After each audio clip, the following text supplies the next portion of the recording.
Today, I'm giving you an inside look at an iconic piece of fashion history, and it's full of hidden surprises.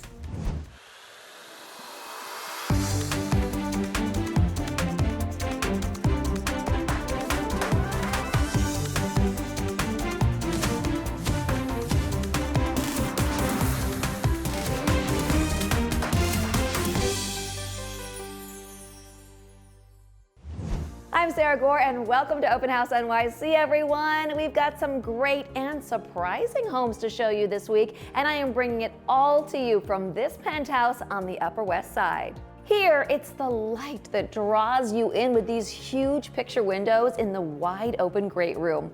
This is the place to entertain and dine in style with views of Central Park as your backdrop. Or regale your guests with a little Chopin at the grand piano.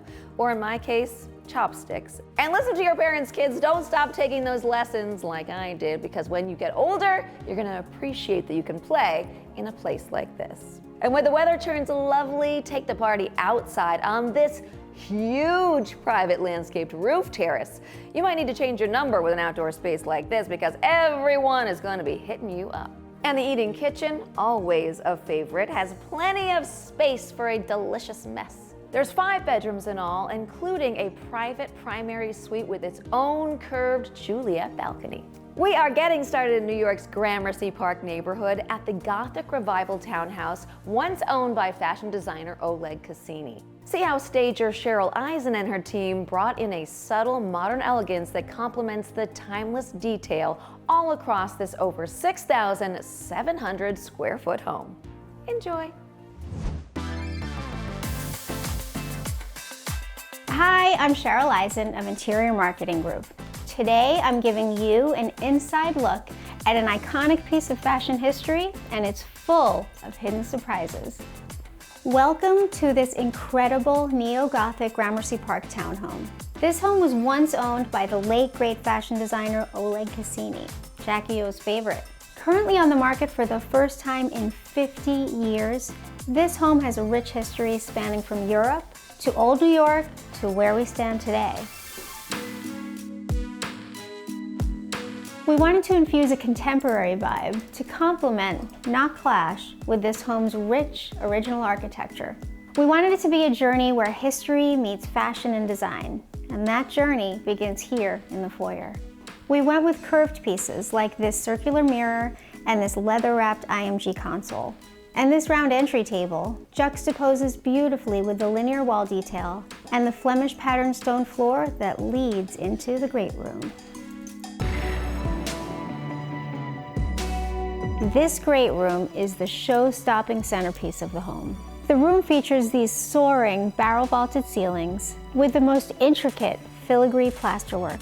The walls are paneled in this handsome old-growth hardwood that we decked out with these modern sconces and original artwork. And check out this incredible 7-foot stone fireplace.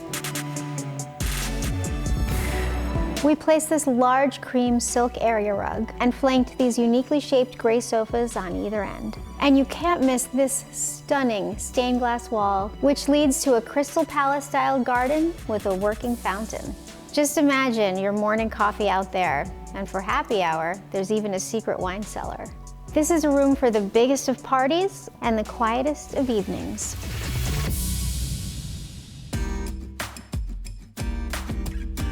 All of the floors of this home are connected by this beautiful ornate staircase, and I just love it. One of the more unique features of this home is this mezzanine level, which looks down over the great room. We've designed this space to be brighter by incorporating these romantic sconces, light carpet, and a whitewashed live-edge dining table, which we surrounded with these lovely linen chairs. I also love how the geometric lines in the art pay homage to the pattern in the stained glass windows. And these mirrors that we place on the paneling make the room feel even larger and reflect the light from the windows. Now, won't you follow me upstairs to the bedroom? We designed this room to be sexy and moody with just the right amount of drama. sensual textures like a flocati rug and cashmere throws, along with the plush headboard and chenille pillows, play beautifully with the original details, like the original paneling, stained glass wall of windows, and a wood-burning fireplace. This is a place you're going to want to surrender to. We've designed this dressing room to be a tribute to the home's fashion legacy. Isn't this velvet chaise lounge the perfect place to recline once you've finally decided on what to wear? And luxuriate on the Mongolian fur chair as you get ready at this oversized vanity. Like the dining room, we hung a wall of mirrors. Just another chance to make sure everything's looking good before heading out for the night. Thank you for joining me in this magnificent townhome, a place where you can truly own a piece of New York and fashion history. Coming up just after the break, expect the unexpected at this colorful Los Angeles home.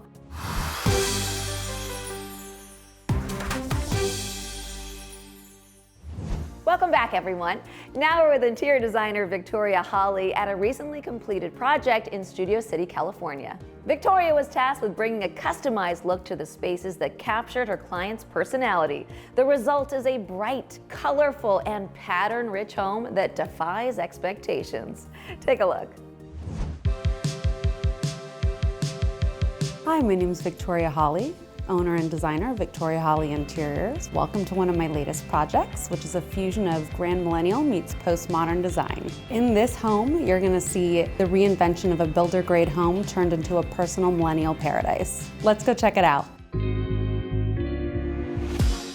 So when I first met with my client, he loved the open floor plan. As you can see, the kitchen, living room, and dining room is connected, but the home lacked personality. So a lot of this project was ways to infuse our client's personality and taste into a home while still being resourceful and sustainable. For example, you see the fireplace. This was all white before, and so we decided to just say, you know what, let's cover it in a pale blush pink, and it completely changes the vibe of the fireplace while keeping the bones and structure in place. We sourced this vintage coffee table that actually spins around so you can really see the decor and entertain from all different directions. And then we went with this palette of teals and mauves and browns, and then paired it with this incredible jungle wallpaper, which serves as a way to ground the living room and separate it from the kitchen and dining.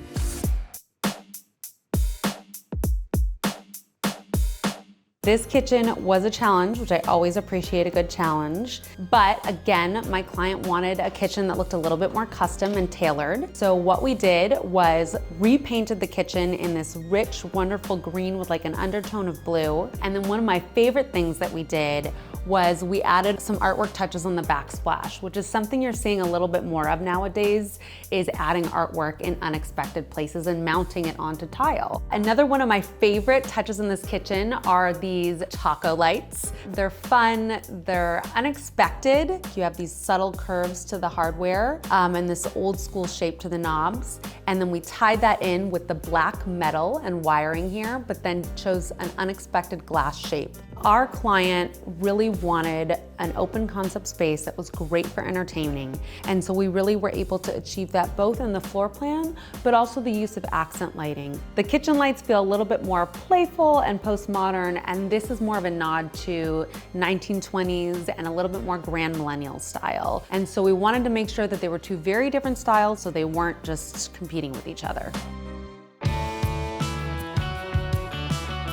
Welcome to the primary bedroom, which is boho chic themed. Originally, this room was white with a blue accent shiplap wall. So what we thought to do was paint the entire room in this rich, deep taupe and elevate the look of the shiplap. We wanted to make our color moments with fabrics and upholstery and these blue nightstands. Another great way we added an unexpected drama to this bedroom was the use of pendant lights. So we dropped down these gorgeous vintage 1940s pendant lights on either side, which helped elevate the look of the nightstand and also add another dimension to the headboard. So overall, this bedroom is moody and intimate. but just with the pull of very thick blackout curtains, you can access the California indoor-outdoor living with these sliding doors, and then you're outside on the patio. And there's so many wonderful areas to relax in within the backyard, within the dining and the fire pit. You're just able to enjoy California. That's it for the tour. I hope you enjoyed, and I'll see you on the next one. Coming up, the home of one of the founders of modern architecture.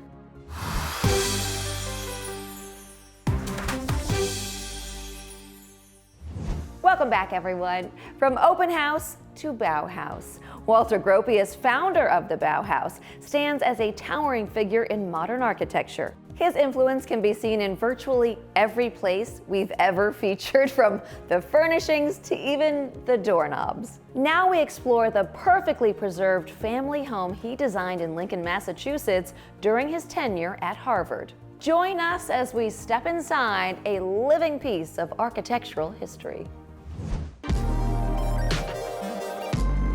Welcome to the Gropius House. My name is Peter Gittleman, and I'm the team leader for the visitor experience at Historic New England.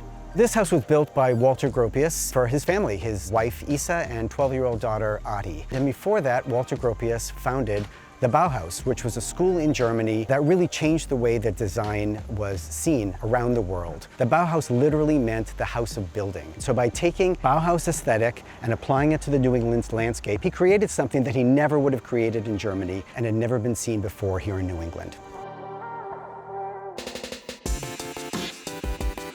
So what makes a New England home? Well, according to Gropius, a German architect, a New England home was white and it was made out of wood. Gropius firmly believed that the modern New England home had to reflect modernity. So he used things like glass blocks, which was not available to colonial New Englanders, but was available to modern New Englanders. He was trying to prove that you could build a modern New England house using materials that were available to modern New Englanders. And that revolutionary character continues inside the house.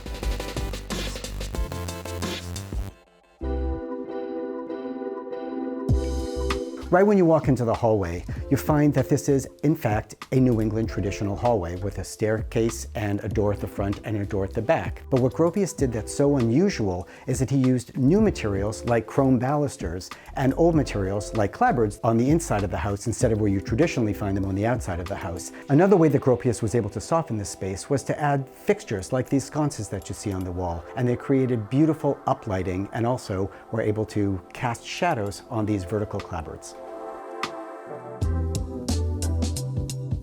So the first room you come into off of the front hallway is the study, and the light above provided a perfect glass passageway into the living room. The glass block wall is particularly important. Glass blocks have been used in industry for years, but never before to divide two spaces, a dining room and a study.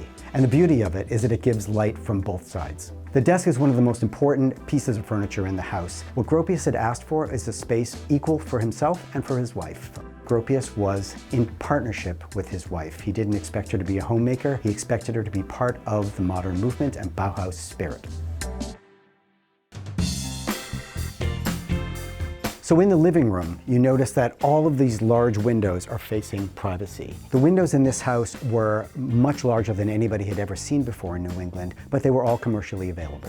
Many of the furnishings in this room, and in fact in the entire house, were designed by Marcel Breuer. He was the one who revolutionized the use of tubular steel to create lightweight, movable furniture. It was all inspired by his bicycle. And in Isa Gropius's later years, she spent her afternoons sitting here baking in the western sun. Because the Gropiuses had friends from all over the world who were artists, they were constantly getting new pieces of art in the house. And so the piece over the fireplace, which was done by their very dear friend Laszlo Moholy-Nagy, was a gift to them from his widow Sybil. The dining room is actually one of the smallest rooms in the house, but the house itself is actually pretty tiny. It's only 2,100 square feet, so really the size of a large apartment. Another benefit of smaller spaces is intimacy, and the dining room is the perfect example of that. If you look at the dining room table, you see it really was only possibly able to fit about 6 people. But for the most part, it was just the family or close, intimate friends, because for them, it was all about the conversation. Right off the dining room is the pantry and the kitchen, and both of these were the domain of the maid. Although it's unusual to think of a small house having a maid, before World War II, virtually every middle-class house had a maid.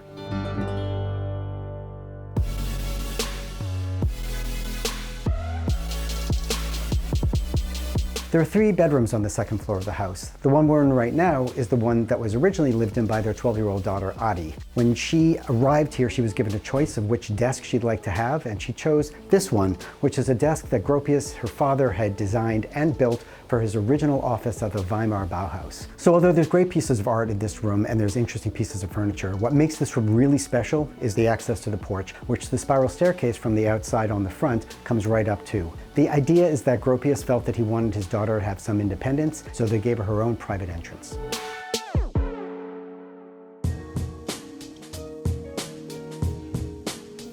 The Gropius' bedroom is actually 3 spaces. Right now we're in the dressing room. On the other side of this glass wall is the sleeping area, and then behind is the bathroom. One of the things that makes this room so special is that it has a glass wall with a floating mirror in it, which provides light through as well as the uninterrupted wall of windows from almost everywhere. One of the reasons that this room and this entire house looks so accurate is because we had the help of Gropius' 12-year-old daughter after she was in her 60s. For the last 25 years of her life, she worked with Historic New England to help us put every single detail in its right location. And because of that, when visitors come to the house, they feel like the Gropiuses are still at home. Walter Gropius always said that this is a house unlike any he would have built in Germany, a completely new example of modern New England architecture. If you're interested in learning more about the Gropiuses, come visit us at the Gropius House in Lincoln, Massachusetts. Definitely visit this architectural gem next time you're in the Boston area. Tours are available by appointment. Coming up in just a few, we are visiting this glamorous penthouse in West Hollywood.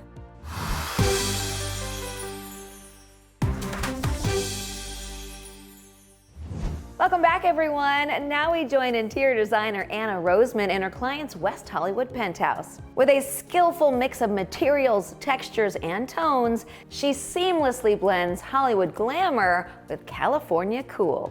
See for yourself. Hey guys, Anna from AR Interiors here. We are at a gorgeous penthouse in West Hollywood, California. You're gonna see touches of gold, touches of chrome, and also some natural materials, all while keeping that glam West Hollywood look. Come take a look. It was very important for my client to have this place where they can entertain their guests. What other place to start than with your entry, because that's the first thing that people see when they walk in. So this is a shelfie. Originally this shelf was glass and mirrored, which is very 80s and very apt. So we modernized it by adding in a wood shelf and then added some glam elements with the gold and the crystals. Now it's welcoming, it's inviting, but also not over the top. To complete the entryway, we added this gorgeous marble table, which does not distract from the gorgeous Hollywood Hill views. And we also added this glamorous chandelier that just makes the perfect statement when your guests walk in. You'll notice throughout the home that we kept everything tone on tone. So you'll see different textures, you'll see different sheens, but most of it will be in the gray or beige tones. Here in the kitchen, we kept those tones going with the Taj Mahal, with the chairs, and with the backsplash that you can see in the kitchen has some tones of gray as well. We wanted to make sure that as well as a formal dining area, we had some casual seating. So we incorporated 4 counter stools here where they can sit and unwind for the day. And if you wanted to add more people to your party, you just move into the formal dining room, which has an extra 8-seat table. The living room is a combination of 2 spaces. My client wanted the first one to feel very comfy and cozy, so if they were gonna relax and watch a movie, they had that option of just them together. And then we've got this area on the right for entertaining. This is where you have your second round of drinks and hang out and have a more intimate conversation. So because we kept the overall color scheme in the gray, grayish, monochromatic tones, we wanted to make sure that we added texture in any element we could. In this case, we added some texture with the leather, the beautiful linen pillow, the raffia coffee table that also has some beautiful gold metal legs to it. And then on the end table, we added natural elements like a crystal on the table or the wood sphere, give it that earthy vibe to not make it feel too glammy. This room is a culmination of having a gathering with friends and an entertainer's paradise. And you definitely have a bit of California indoor-outdoor living with the big bifold doors that open up to the gorgeous views of the hills. This is definitely my favorite room in the house. What we were going for overall in this room was a hotel vibe. You ever walk into a hotel room and you just feel luxury? It's because they make sure your eye goes up. So we incorporated a very tall bed in here to make sure that it felt fit for a king. These clients love glam, so we sparkled it up a bit with pillows on the bed and pillows on the linen, very comfortable chairs. In this room, we made sure to customize the lighting. We had a chandelier, which adds little mood lighting, and then we added night lamps on their own switch just to add a little mood lighting without having all of the lights on at the same time. This room really feels comfy and cozy and personal for this client.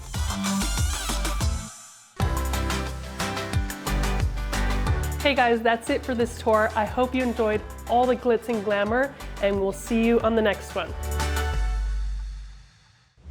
Give this video a thumbs up and let us know which of these gorgeous homes featured in this episode was your favorite. So many to choose from. Which will you pick?